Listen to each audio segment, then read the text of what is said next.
Good morning विद्यार्थ्यांनो. याआधी आपण BPO आणि KPO या म्हणजेच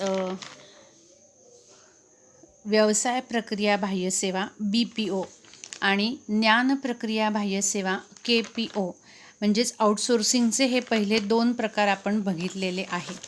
आता या आउटसोर्सिंगचा म्हणजे बाह्य सेवेतला सगळ्यात शेवटचा आणि तिसरा प्रकार म्हणजे कायदे प्रक्रिया बाह्य सेवा लीगल प्रोसेस आउटसोर्सिंग LPO हा भाग आपल्याला बघायचा आहे.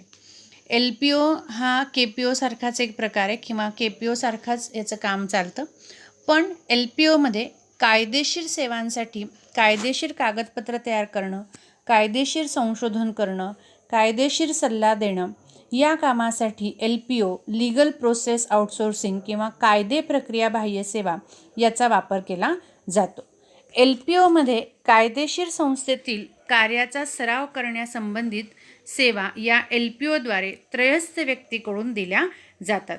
म्हणजे कंपनीला जर काही कायदेशीर सेवांची आवश्यकता असतील, काही कायदेशीर कागदपत्र तयार करायचे असतील, काही कायदेशीर गोष्टींचं संशोधन करायचं असेल, कोणाकडनं कायदेशीर सल्ला हवा असेल, तरी या सगळ्या गोष्टींसाठी बाहेरून एका कायदेशीर किंवा कायद्यासंबंधित त्रयस्थ व्यक्तीची नेमणूक केली जाते, की जो व्यक्ती किंवा जी संस्था कायद्यासंबंधी सगळी माहिती असणारी परिपूर्ण आहे किंवा त्यामधली ती काय म्हणायचं आपण परिपूर्ण किंवा त्या कायद्यासंबंधीचं सगळं ज्ञान ज्या संस्थेला आहे अशा संस्थेला कंपनी या कायदेशीर सेवा पुरवण्यासाठी नेमत असते. त्याला LPO असं म्हटलं जातं.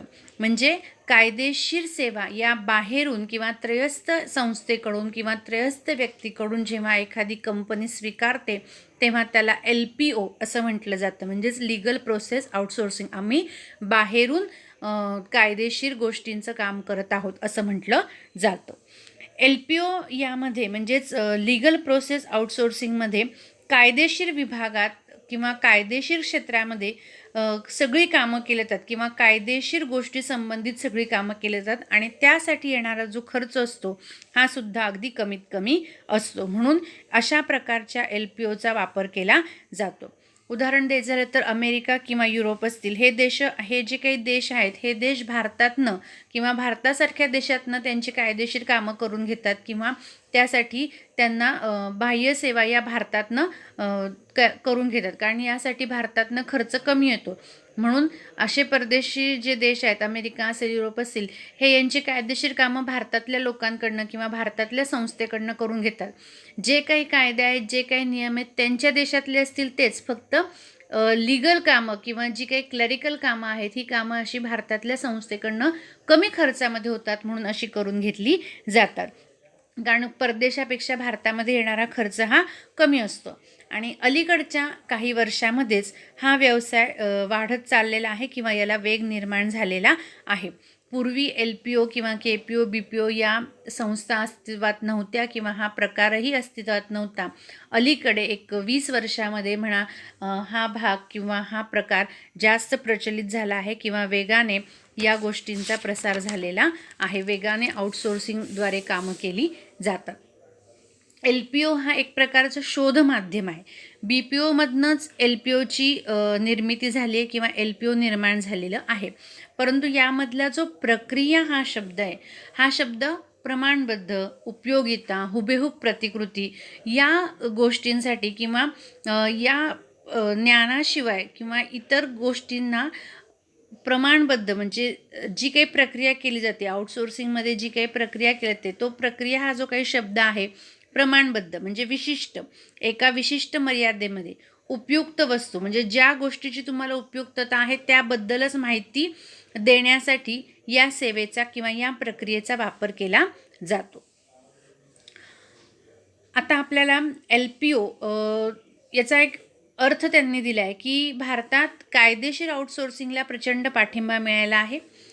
यामध्ये दस्तऐवज पुनरावलोकन, कायदेशीर संशोधन, लेखन टिप्पण, मसुदा तयार करणं या सेवा या LPOद्वारे केल्या जातात आणि यामध्ये यशसुद्धा निर्माण झालेलं आहे. मी तुम्हाला सुरुवातीला सांगितलं LPO हे कायदेशीर सेवा देण्यासाठी स्थापन झालेली बाह्य सेवा आहे. परदेशामध्ये या सेवा देण्यासाठी किंवा परदेशामध्ये जर तुम्ही कोणाला सांगितलं की आमची ही कायदेशीर कामं करून द्या किंवा ही टिप्पण लिहून द्या, हा मसुदा अशा पद्धतीने लिहून द्या किंवा अशा पद्धतीने लीगल नोटीस तयार करा, अशी जी काही कामं असतात कुठलीही कायदेशीर असतील तर त्यासाठी त्यांना खर्च मोठ्या प्रमाणात येतो. मग हे लोक काय करतात, भारतासारख्या देशात LPO किंवा अशा आउटसोर्सिंग ज्या काही संस्था आहेत स्थापन झालेल्या असतात त्यांना ह्या कामांचं कॉन्ट्रॅक्ट दिलं जातं आणि त्यांच्याकडनं अशा पद्धतीची लीगल कामं केली जातात. मग ती कामं सगळ्या कायदेशीर कामांसाठी या LPOद्वारे तुम्हाला मदत केली जाते. दस्तऐवज तयार करणं असेल, दस्तऐवजाचं पुनरावलोकन करायचं असेल म्हणजे रिन्युएशन करायचं असेल किंवा करार करायचा असेल कोणाबरोबर, त्याचबरोबर एखाद्या गोष्टीचं संशोधन करायचं असेल, काही लिहायचं असेल, काही नोंदी ठेवायच्या असतील, अशा सगळ्या प्रकारची कायदेशीर लीगल कामं या LPOद्वारे केली जातात. आता आपल्याला LPOचे फायदे बघायचे आहेत. LPOचा पहिला फायदा आहे कायदेविषयक सेवांची पूर्तता ज्यावेळी बाह्य सेवा संस्थांकडून केली जाते त्यावेळी संस्थेच्या खर्चात मोठी बचत होते. पहिलंच मी तुम्हाला सांगितलं की बाह्य सेवेचा हा सगळ्यात महत्त्वाचा फायदा आहे की खर्च कमी होतो. खर्च कमी होतो म्हणून बाह्य सेवेद्वारे कामं केली जातात. LPO म्हणजे लीगल आउटसोर्सिंगचाही हाच फायदा आहे की यामुळे खर्च कमी होतो म्हणून अशा पद्धतीने बाह्य सेवेद्वारे कायदेशीर कामं करून घेतली जातात. त्यानंतर दुसरा फायदा आहे संस्थेबाहेरील परंतु त्या त्या क्षेत्रातील बुद्धिमान व्यक्तींकडून कायदेशीर प्रक्रिया सल्ला संस्था घेऊ शकते. कंपनी ही LPO देण्यामागचा कंपनीची कायदेशीर कामं आउटसोर्सिंगद्वारे किंवा बाह्य सेवेद्वारे करून घेण्यातला सगळ्यात महत्त्वाचा फायदा म्हणजे या LPOमध्ये त्या त्या क्षेत्रामध्ये कुशल व्यक्ती, कौशल्यपूर्ण व्यक्ती, तज्ज्ञ व्यक्तींची नेमणूक केली जाते. त्यामुळे अशा तज्ज्ञ व्यक्तींच्या ज्ञानाचा फायदा होऊन आपलं काम व्यवस्थित आणि चोख होतं. म्हणून अशा प्रक्रियेच्या सेवा अशा प्रकारे या बाह्य सेवा घेतल्या जातात. कारण कंपनीला माहिती असतं की जर आपण LPOद्वारे आपल्या विशिष्ट क्षेत्रामधनं जर आपण सेवा घेतली तर त्या क्षेत्रामध्ये ज्या व्यक्ती तज्ज्ञ असतील, बुद्धिमान असतील, त्यांना संपूर्ण माहिती असेल, त्यांच्याकडनंच हे काम करून घेतलं जातं. त्यामुळे योग्य आणि तज्ज्ञ बुद्धिमान लोकांच्या द्वारे तुम्हाला सल्ला मिळू शकतो किंवा तुमचं काम होऊ शकतो म्हणून LPO महत्त्वाचं आहे.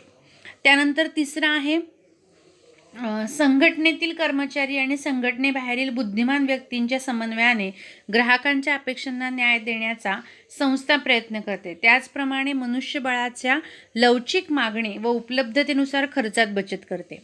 तिसरा फायदा त्यांनी सांगितला आहे की संघटनेतले कर्मचारी म्हणजे ज्या कंपनीत कर्मचारी असतील ते आणि संघटनेबाहेरील बुद्धिमान व्यक्ती म्हणजे LPOमध्ये जे काही व्यक्ती आहेत, बुद्धिमान व्यक्ती त्यांनी नेमलेले असतात, यांच्या समन्वयाने ग्राहकांच्या ज्या अपेक्षा आहेत, ग्राहकांना जे अपेक्षित आहे ते आपण पूर्ण करू शकतो किंवा त्या अपेक्षा आपण त्यांच्या पूर्ण करू शकतो. त्यांच्या आवश्यकतेनुसार आपण त्यांना सेवा देऊ शकतो. म्हणून LPOचा वापर केला जातो आणि मनुष्यबळामध्ये बचत होते, खर्च कमी होतो, मागणी कमी होते. त्यामुळे मनुष्यबळाचा खर्च कमी व्हावा यासाठी सुद्धा LPO महत्त्वाची आहे. हे LPOचे 3 फायदे त्यांनी इथे दिलेले आहेत. त्यानंतर पुढचा भाग आहे LPOचे तोटे. त्यातला पहिला तोटा त्यांनी सांगितला आहे की जेव्हा कायदेविषयक सेवा या बाह्य सेवा संस्थांकडून पुरवल्या जातात त्यावेळी संबंधित माहितीची गोपनीयता धोक्यात येते. हा एक धोका त्यांनी सांगितला आहे आणि शक्यतो हा बरोबर पण आहे.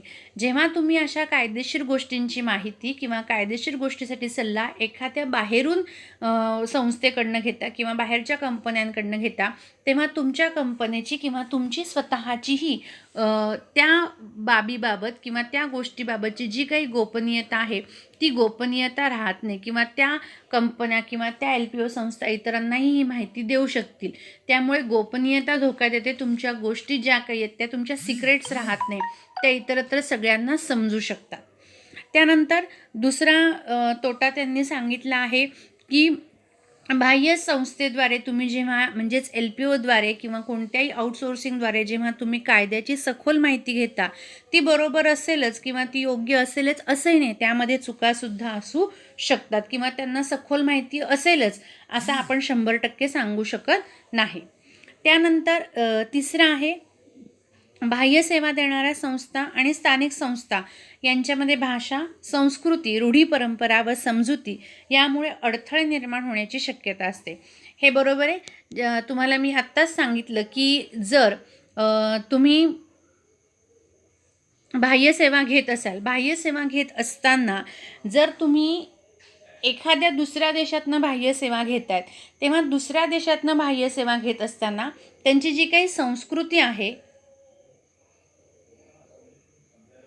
त्यांची जी काही संस्कृती असेल, त्यांची भाषा असेल, त्यांचं काम करण्याची पद्धत असेल, त्यांच्या रूढी परंपरा असतील, त्यांची समजूत असेल किंवा त्यांची लिहिण्याची जी काही पद्धत असेल, यामध्ये अडथळा निर्माण होऊ शकतो किंवा यामध्ये बरेच अडचणी निर्माण होऊ शकतात. त्यामुळे गोंधळ होण्याची शक्यता असते, गुंतागुंत निर्माण होण्याची शक्यतासुद्धा असू शकते. त्यानंतर चौथा तोटा त्यांनी दिला आहे की भौगोलिक परिस्थिती, रचना, वेळ यामुळे बाह्य सेवा संस्था आणि स्थानिक संस्था यांच्या कामकाजाच्या दृष्टीने समस्या निर्माण होऊ शकतात.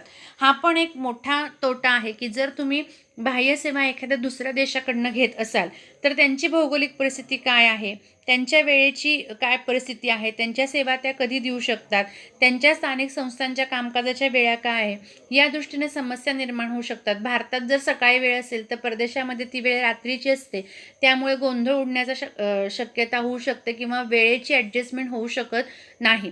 त्यामुळे काम करण्यामध्ये अडचणी निर्माण होऊ शकतात. अशा पद्धतीने LPOचे तोटेसुद्धा आहेत. जेव्हा LPOद्वारे तुम्ही बाहेरून काम करून घेत असतात तेव्हा भौगोलिक परिस्थिती, वेळेची समस्या, भाषेची समस्या, त्यानंतर कायदेशीर गोष्टींची समस्या, त्यानंतर तुमच्या रूढी परंपरा, भाषा या अशा गोपनीयता, अशा अनेक गोष्टींच्या समस्या निर्माण होऊ शकतात. त्यामुळे LPOमुळे तोटाही संबोधला जातो. जसे LPOचे फायदे आहेत तसे LPOचे तोटेसुद्धा आहेत.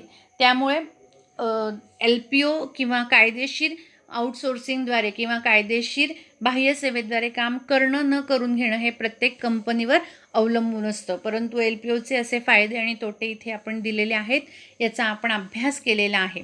या ठिकाणी आपला 5वा धडा संपलेला आहे. 5व्या धड्यामध्ये आपण जे काही भाग होते त्या सगळ्या गोष्टींचा अभ्यास केलेला आहे. LPO हा शेवटचा भाग होता. LPOद्वारे आपला 5वा धडा पूर्णपणे संपलेला आहे. याच्या नोट्स तुम्हाला पाठवल्या जातील, त्या तुम्ही लिहून घ्यायच्या आहेत. स्वाध्यायसुद्धा दिला जाईल. हे सगळं तुम्ही वहीमध्ये लिहून घ्यायचे. 5 धडे तुमच्या वहीमध्ये पूर्ण असणे आवश्यक आहे. 5वा धडा आपला होता व्यवसायातील उभरत्या पद्धती. यामध्ये पहिला भाग आपण बघितला ई-व्यवसाय, ई-व्यवसायाची व्याप्ती.